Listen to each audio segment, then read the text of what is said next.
আসসালামু আলাইকুম ওয়া রাহমাতুল্লাহ। চারিদিকে নীতি নৈতিকতার যে অবক্ষয় শুরু হয়েছে, এ সময় সন্তানকে মানুষ করা খুবই দুর্বিষহ। তবুও তো সন্তানকে মানুষের মতো মানুষ করে গড়ে তুলতে হবে। সন্তানকে মানুষের মতো মানুষ করে গড়ে তোলার অর্থ এই নয় যে আমার সন্তান সুন্দর একটা চাকরি পাবে এবং তা থেকে আর্নিং করে আমাদেরকে খাওয়াবে। শুধু এটা নয়, বরং নীতি নৈতিকতা শেখাতে হবে। যেমন সে ইনকামও করবে, যেমন সে আপনাকে দুবেলা দুমুঠো ভাতের ব্যবস্থা করে দেবে, সেই সাথে সাথে আপনার আমার জন্য যেন আশীর্বাদ স্বরূপ হয়।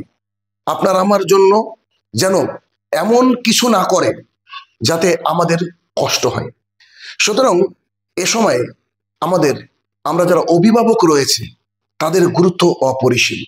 কেননা সোশ্যাল মিডিয়ায় বেশিরভাগ বাচ্চা নষ্ট হয়ে যাচ্ছে। এ বিষয়ে আমি যদি ছোট্ট কিছু উপদেশ বা কিছু কথা আপনাদের সামনে শেয়ার করতে চাই, তার ১ নম্বর কথা হচ্ছে নিজের সন্তানকে সোশ্যাল মিডিয়া থেকে একেবারে দূরে রাখতে হবে।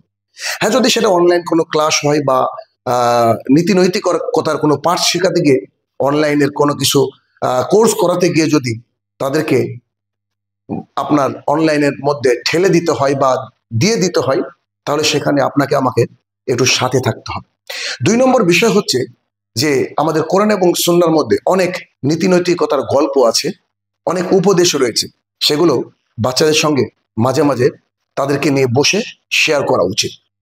এমনই একটা ছোট্ট ঘটনা আপনাদের সামনে বলি। আমি আমার পরিবার নিয়ে রাত্রিবেলায় ডিনার করছিলাম। তো যখন রাত্রিবেলায় খাবার খাচ্ছিলাম, খাবার খাওয়া অবস্থায় আমি আমার ছেলেকে কোনো একটা প্রশ্ন করলাম। আমি বললাম যে, বেটা, এটা কি তোমার দ্বারা সম্ভব? সে বলল, আমি করব।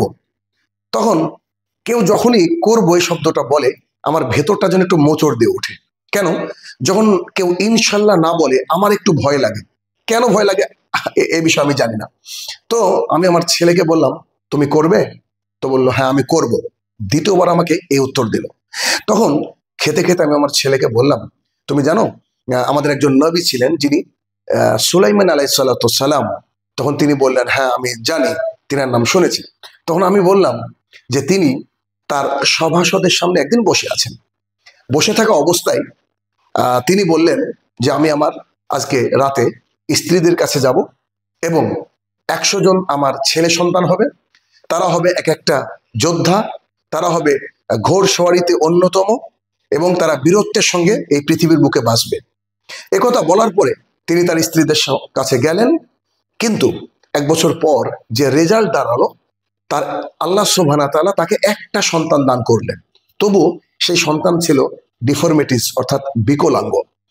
তো তার শরীরটা ছিল অর্ধেক, মানে একটা মানুষকে যদি অর্ধেক কেটে ফেলা যায় তো যেমন হবে তার শরীরটা ছিল ওই রকম। পুরো তার যে মজলিস ছিল সেই মজলিসে তাকে একদিন বসালো। দেখতে খুব অড লাগছিল, কেমন লাগছিল।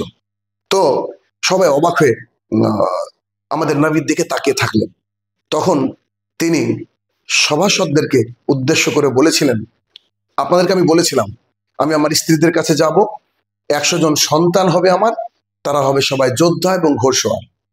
কিন্তু দুঃখের বিষয়, সেদিন আমি ইনশাল্লাহ বলতে ভুলে গিয়েছিলাম, যার ফলস্বরূপ আল্লাহ সুবহানাহু ওয়া তাআলা আমাকে ১০০ জন সন্তান দেননি, বরং একজন দিয়েছেন, তাও বিকলাঙ্গ।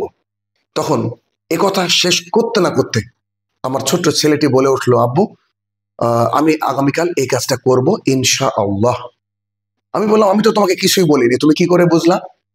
তো আমাকে আমার ছেলে বলছে, আমি বুঝতে পেরেছি যে তুমি আমাকে শোনানোর জন্যই এই গল্প, আর এই গল্পের মাধ্যমে এটাই শিক্ষা যে আমরা যখন ভবিষ্যতে ফিউচারে কোনো কাজ করব, এটা সিদ্ধান্ত নিব এবং বলবো, অবশ্যই তাতে আমরা ইনশাআল্লাহ এটা যুক্ত করব। যদি আমরা ইনশাআল্লাহ না বলি, বিকজ আমাদের কিন্তু কোনো কাজ করার ক্ষমতা নেই যতক্ষণ না আল্লাহ তাআলা আমাদেরকে এবিলিটি দান করছেন। দ্যাটস ওয়াই আমরা যদি কোনো কাজ করতে চাই, সো অবশ্যই উই শুড সে ইনশাআল্লাহ। আমার ছেলেটা শিখতে পারলো, মেয়েটাও শিখলো এবং আমার স্ত্রীও শিখলো এখান থেকে। তারপর থেকে আলহামদুলিল্লাহ সুম্মা আলহামদুলিল্লাহ, তারা কোনো কথা ভবিষ্যতের বলতে গেলেই দেখি ইনশাল্লাহ হয় আগে, না হলে পরে বলে দেয়।